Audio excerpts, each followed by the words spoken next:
The treatment you're receiving, the treatment Elon Musk is receiving, is what Donald Trump has been copying for some years now. And his 2-hour chat with Elon Musk had a lot of the media triggered.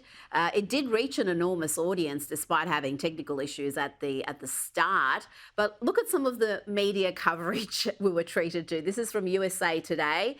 Starts with this line: for a fascism-curious billionaire who loves cuddling up to right-wing loons. I mean, and it got progressively worse from there, Douglas. Trump's called the media the enemy of the people. And sadly, it seems there are many in the industry who seem desperate to live up to that tag.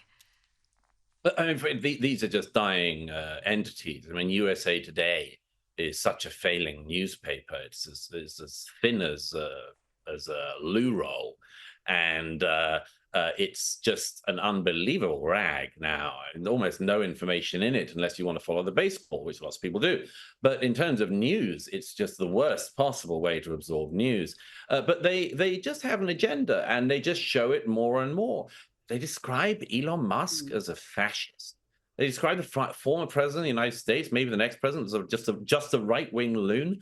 And you know, these people, you can write their headlines and their articles before the event occurs, and I'm sure some of these people do. I bet that guy decided to do that. And you know, of course, they don't point out that it seems, whatever your criticisms of Donald Trump, he did this very lengthy conversation with Elon Musk.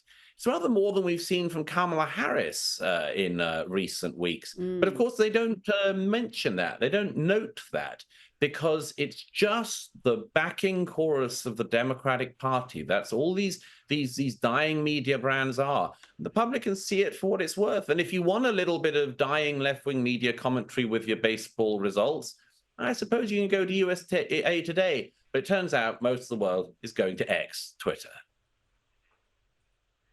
Well, the reach of that interview is astonishing, unlike really anything you see elsewhere. Now, I want to, before you go, play you a little clip from the Stephen Colbert show featuring CNN anchor Caitlin Collins. What is curious here, or well, pleasing, is the crowd reaction when Colbert makes this claim. I know you guys are objective over there, that you just report the news as it is. Oh, I know. CNN makes a... I know was that supposed to be a laugh line? I wasn't supposed to be, but I guess it is. Douglas, even his leftist crowd just burst out laughing at that claim that CNN just reports the news. They're just straight down the line, unbiased. And this diminishing trust in institutions, including the media, the police we've spoken about, and judiciary increasingly. It's not healthy, but I think in a way it is healthy that people are actually getting awareness of some of the double standards that exist. Oh, yeah, absolutely. I mean, this institutional distrust is, as I said to you before, Rita, we've discussed this. It's about the fact the public can see through these institutions. If a police force doesn't solve burglary, doesn't even go to the scene of a crime, but it does go for a Twitter X post, you know there's a problem of priorities in the police force. Likewise, in the media, when you see the coverage of things like CNN, it's not just that it's biased in its stance. Not everything, by the way. Occasionally, there's something on CNN that's relatively good and relatively impartial. But the thing is, but what they actually what gives it away time and again is what they choose to focus on. They choose to focus on things that boost the narrative that they have, whether that's foreign policy, whether it's with the war in Ukraine or the war in Israel and Gaza, or whether it's things domestically, whether it's just puffing up their candidate to get her into office in November.